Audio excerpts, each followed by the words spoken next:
Well, Coach, congratulations, the highest ever draft pick for the Miami program. What did you think when you saw the announcement and saw the family's reaction? What was your reaction? Man, it was a pretty special moment. I feel like it's weird that I have such an emotion to it because I didn't throw one pitch and no one said my name, and I feel very, very proud today, nonetheless, to just be to have the attachment and the relationship that I do with such an awesome young man. It was really cool to see not just his family, but to see, his whole family, his baseball family, his extended family, his coaches that have been with him from a young age. And I think what I took away from the start of today till, even just now is, man, when you're around people as special as Sam, you want to stay around people like that. And he is a really, really neat person. He's way more than just a really good baseball player. And I think that's why that room is jam-packed upstairs today right now. By the way, I'm Mark Schmetzer with the Journal News, Bake. Were you concerned at all that he might go around earlier to the Rockies? I mean, not a lot of people want to pitch in that ballpark. Well, I did. I had the Angels in my head for a while. A lot of the people I've talked with and scouts I've talked with that are picking behind the Angels said, like, hey, if he's available at us, I think we're going to take him, but I don't know if we're going to get him past the Angels. That's what I kept hearing. But yeah, I definitely said that when the Rockies were picking. I was like, man, if there's one team, there's not this long list of pitchers who have had tremendous success with the Rockies just because of the ballpark and the air and everything else. But if there's one guy who could do it, I'd put my money on Sam. But happy he's with the Angels. Yeah.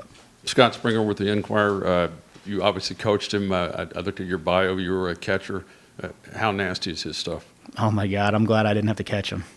Like I wouldn't have. I couldn't have done it. I'll do a shameless plug for Nate Stoles, who was Sam's catcher. Nate Stoles did a marvelous job receiving what I believe is the best pitcher in the country all year. This year, it takes a lot to be able to do what Nate did and to make it look as easy to catch 101 mile an hour sideways fastball that Sam's throw with a 91 mile an hour slider and a really, really good changeup. So I will give a shout out to my guy Nate Stoles. But no, Sam he's just incredible. I mean, he really is as talented and disciplined and hardworking a baseball player as you'll find. So no, it's fun to get to watch from the dugout. I'll tell you, it's a lot more fun being in our dugout than the other dugout when Sam's pitching. Have you been to the Angels Park yet? Because I think you might be going. Yeah, I'll have a plane ticket ready to go whenever Sam Bachman's getting ready to play baseball for the Angels. I will try to get out there as quick as I can because that'll be a cool moment. That'll be a really cool moment for me to get to watch Sam. Like I'd be really excited to be able to get to do that. It's the emotions to it too are. I guess I've said this a lot over the past couple of weeks, but for Sam. He's this awesome baseball player, but he is every bit as good a person as he is a baseball player. And if you met Sam out on the street right now, you could talk to him for an hour, and I don't think he'd bring up that he even played baseball. Like he'd ask you questions about you. He'd be invested in the conversation to learn more about you, and that's the kind of humility and character that he has. And on top of that, man, he's a great baseball player, so easy for me to want to be around him. But no, he's special. Coach, you have that motto of good. How does Sam fit that role? Yeah, so Sam and I had a conversation. We were sitting at a hotel, and Sam was kind of sharing with me a moment in his life that I think I think he would attribute to a large reason of why he's in the position he's in right now, which was when we got pulled off the field in 2020. During the COVID season, and we got pulled off the field. Sam was just sharing with me that he sat there in the dugout, and it was a low point for him. We didn't know at the time what was going to happen to the seniors who, a lot of us thought maybe had played their last game and got pulled off the field, and it was a really sad day for a lot of people. And Sam sat in the dugout and was frustrated and was sad and it was a tough day for him. And one of the things that Sam had a perspective on, which is crazy because at the time Sam was probably a a 7th to 10th round draft pick in that moment. Right there, if he didn't pitch another baseball and the draft was the next day, he probably would have gone in the 7th round. For most guys who get drafted in the 7th round, they feel pretty good about themselves. They feel like they're a pretty good ball player.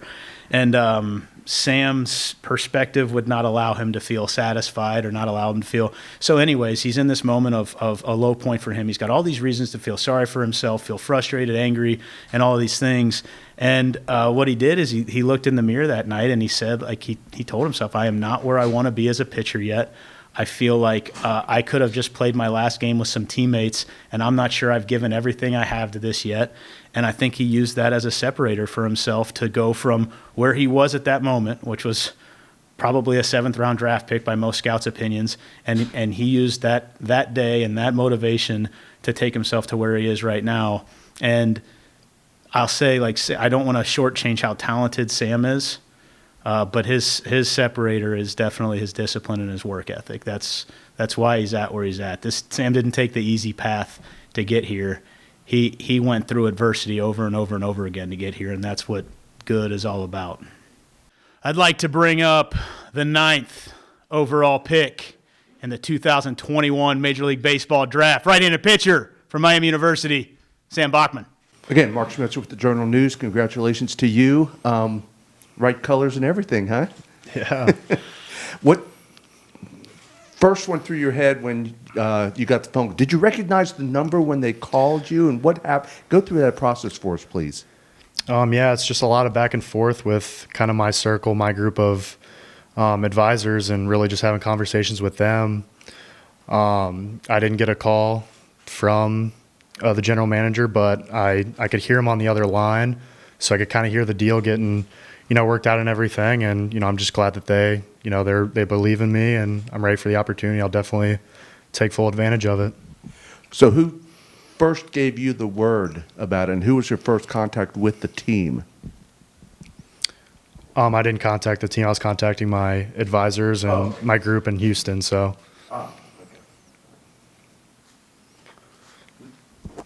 So it's the Angels. I mean, 9th overall. What's swirling through your head right now? Yeah, it's just surreal. It still hasn't set in.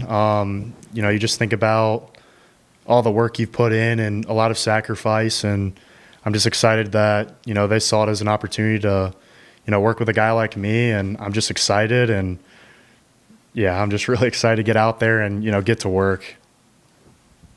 Scott Springer from the Enquirer. You sat next to your parents. Now, when you came in, you kind of knew that it was going to be you, right? Yeah. But isn't that kind of weird? But then you get to hear your name.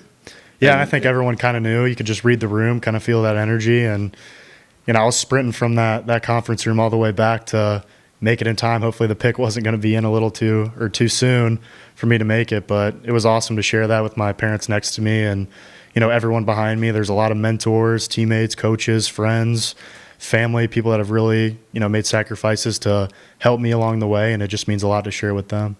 Dad told me he was tearing up before that. Yeah, I think we all kind of were. I didn't think I was going to tear up, or I didn't even tear up. That was an understatement. I cried for sure, and it hit me really hard. And, I'm just very grateful, and I'm blessed, and I'm just ready to get to work. Go back to what Coach was saying when you were sitting in the dugout and you were going to be maybe a 7th round pick, season's over. Could you dream what has happened? No, but I knew the plan I had to execute, and I knew what it would take. And that's a whole lot of sacrifice and doing things the right way and 100% buy-in. And that's really that conversation with Danny was, this is what can happen when a guy is fully bought into his process and really takes it one day at a time. And it was strictly one day at a time. And even during the season, I didn't let it get to me. I kind of took the spotlight away and just knew if I could focus on each individual day, that at the end of the year on July 11th on this day, like, I'd be in a good spot. And, that's kind of what I did. You have one pitch to throw to get a guy out. What is it? Slider, no brainer. In any direction or just Any. it's Probably. unhittable? They're big leaguers, though, so the miss zone, I mean, you can pay sometimes and you leave it middle, so definitely the outer half.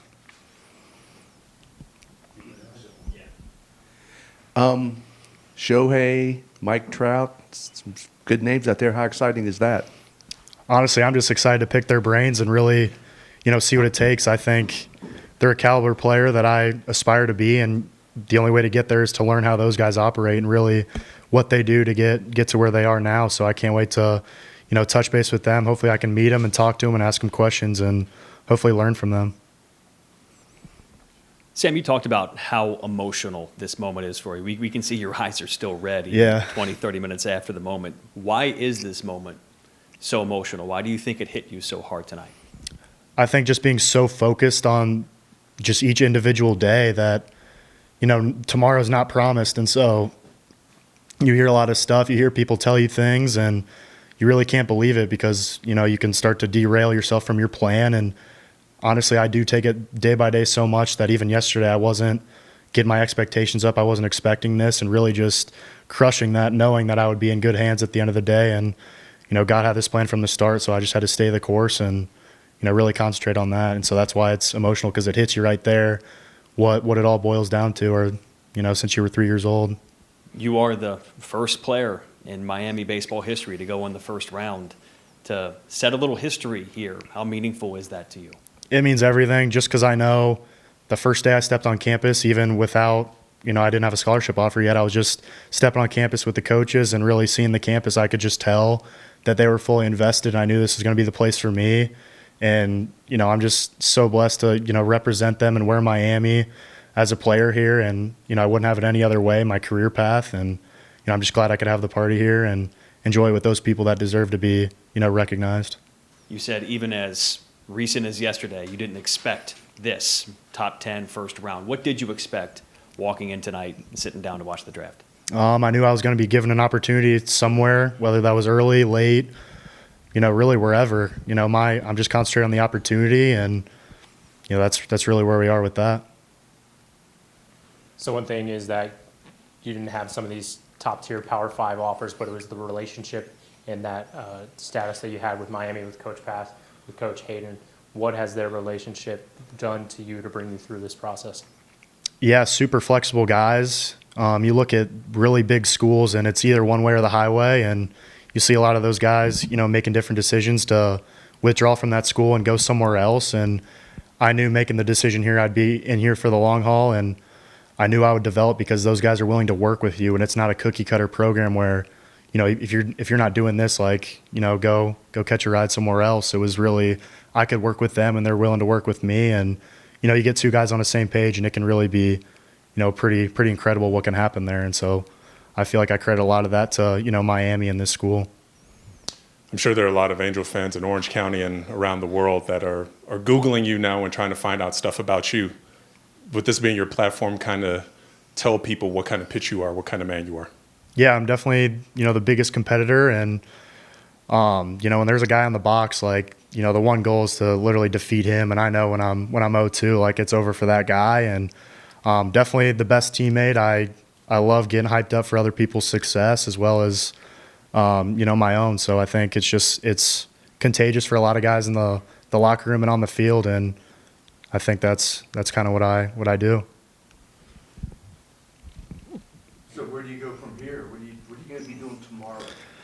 Definitely just going to wake up, crush a lift, do my throwing. I got my routine I follow. I'm pretty strict with it. So definitely just stick to the plan and, keep my head down and keep working. It doesn't end here. And I definitely don't see the MLB draft as the end goal.